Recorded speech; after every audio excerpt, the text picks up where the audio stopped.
Good evening.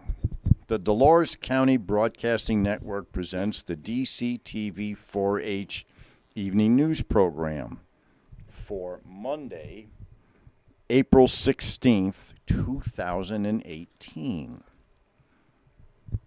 Camera people, Devin Harrison and Daniel Faulkner. Video engineer, producer, and sound engineer, Edward.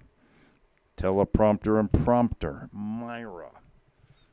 News anchor, Nicholas Husky.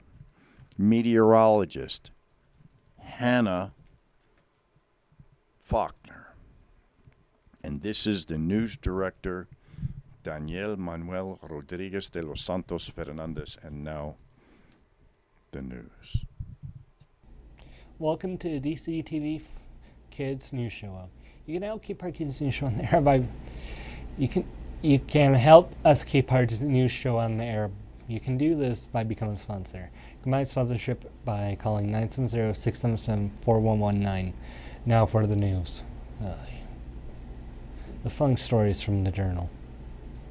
Wildfires that have killed 2 people in western Oklahoma are nearing conditions not seen in at least a decade because of the mixture of high temperatures, low humidity, and heavy winds, the National Weather Service said Monday. Weather Service meteorologist Doug Spehager said Tuesday forecast represents the most potential for a spread of wildfires in the past 10 years of a database that considers a variety of factors. Temperatures are projected to reach the mid-90s with humidity below 10% and winds gusting to 40 miles per hour or 64 kilometers per hour. The forecast includes northwestern Texas, the Texas Panhandle, where firefighting aircraft is stationed in Amarillo, Childress, Abilene, and Fort Stockton. Those with these conditions, wildfires can spread rapidly, present control issues for firefighters, and pose a threat to public safety, said Texas A&M Forest Service Fire Chief Mark Stanford. The area is an extreme to exceptional drought.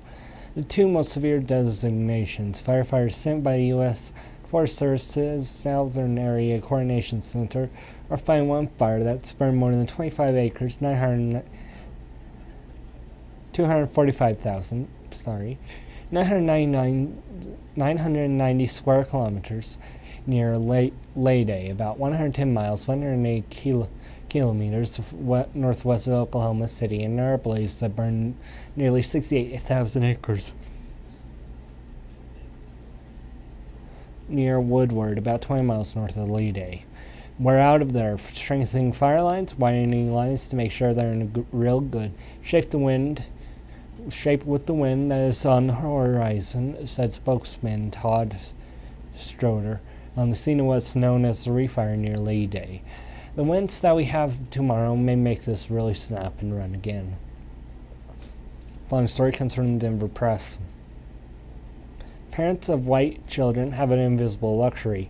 They don't need to start talking to their kids about the subject of race as young as preschool. That privilege is not afforded Black and Latino parents. Many educators say because their children's lives and educations are literally at risk from the moment they enter society. Bringing up the issue causes problems they have found. Meanwhile, incidents with racial overtones continue to dominate the school safety discussions. From Parkland, Florida high school shooting in February to Emmanuel High School football game against a mostly white school last fall, during which students reported hearing racial slurs. More than half of its nearly 100,000 students minorities, Denver Public Schools is worried. It's a hard conversation to have without context or without helping people understand. This is not about blaming, shaming, or judging you, said Alan Smith, chief of Denver Public Schools Culture, Equity, and Leadership Team. Some of the Harvey particular tips in the book include age-appropriate teaching tools for kids, jettisoning the colorblind approach for race-conscious one that acknowledges whiteness isn't the same for everyone and encourages parents to bring up the subject early and often. If black parents are talking to their children about the increased dangers they face in society as a person of color, we're behind the wheel of a car or playing in the park, White kids should be aware of how they can use their privilege to help them, she said. Project Havy said, I don't want to break my kids' heart. I want them to think the world is amazing and it's their oyster. But I also want them to have deep relationships with black and Latino and Asian people. But they can't do that if I lie to them about how the world is. The story is from the Journal. Mesa Verde National Park is seeking public comment on a plan to remove free-roaming horses and cattle from the park's interior. Park managers have been working to reduce the population of the horses, including working with the Ute Mountain Ute Tribe to return horses that have wandered onto the park from the adjacent reservation, said spokeswoman Chrissy Brown. But because of the horses' fast breeding rate, park is looking for a permanent solution. According to the park's preferred plan, horses would be captured using bait pin trappings as the primary method of removal. Horses would be transferred to holding corrals and be provided with food, water, and veterinarian care. Owners would be sought to retrieve branded horses. Unclay livestock would be offered by a public or private sale, auction, adoption, or donation on site, with the National Park Service issuing a bill of sale. Wrangler herding and roundup capture methods might also be used. Conditional helicopter herding would be considered if removal goals after the second year were not being met, according to the preferred alternative. The preferred alternative includes a partnership option with horse advocacy groups to help find buyers and homes for the captured horses. The horse issue at Mesa Verde National Park has been hotly debated. In the Four Corners area, advocates argue that the horses are naturally wild and should be allowed to stay because they are an historical part of the park. They point out that the impressive stallions and horse herds with fowls are a tourist attraction in part of the West. Providing them water does not seem too far-fetched, Sheila Wheeler of Dolores said at the 2014 protest. Horses have served us for hundreds of years. If it's ungrateful to turn our backs on them. Now for dumb city laws in Tennessee.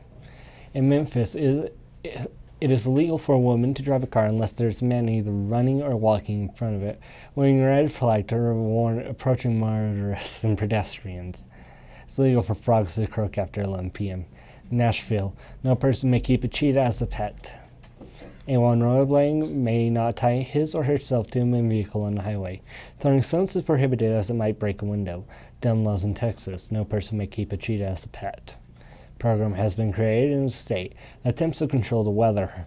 One must acknowledge a supreme being before being able to hold a public office. It's illegal to milk another person's cow. So recently passed anti-crime law requires criminals to give their victims 24 hours notice, if they're orally or in writing, and to explain the nature of the crime to be committed. When two trains meet each other at the railroad crossing, each shall come to a full stop and either shall proceed until the other has gone. It's illegal for one to shoot a buffalo from the second story of a hotel.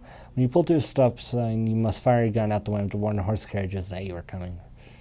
Now here's our weather report with Hannah. Here is our current weather. The current temperature is 66 degrees. The high for today was 69 degrees. The low was 47 degrees. The bubbles meter is at 29.65 inches and is falling. The humidity is at 7%. The wind has been between 1 and 20 miles per hour from the west. Gusts have been up to 27 miles per hour. There has been no rain measured today by the DCTV weather station. Moisture for the month is 16/100 of an inch. Moisture accumulation for the year is 1.96 inches. Now for the big map. There is a very nice active weather scene in the Pacific Northwest and most of the West. From Arizona into West Wisconsin, then south to the Carolinas and Florida, it is clear. Arizona. From the Carolinas into Maine, there is rain.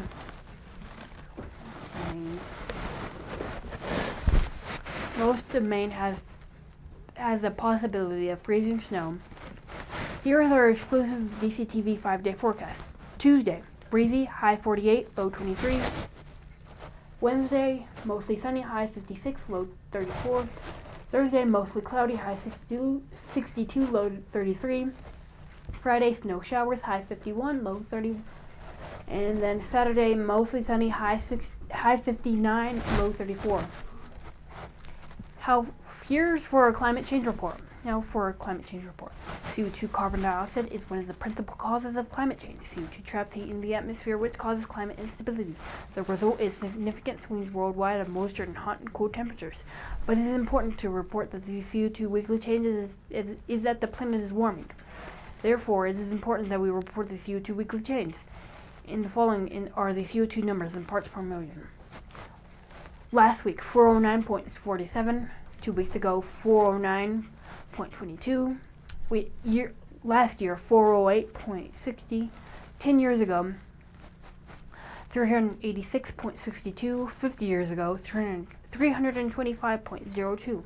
Remember, you can help keep our kids' news show on air by buying a sponsorship. To buy a sponsorship, is call 970-677-419. Thank you. Now back to our news director. And that is the end of today's DCTV 4-H news program.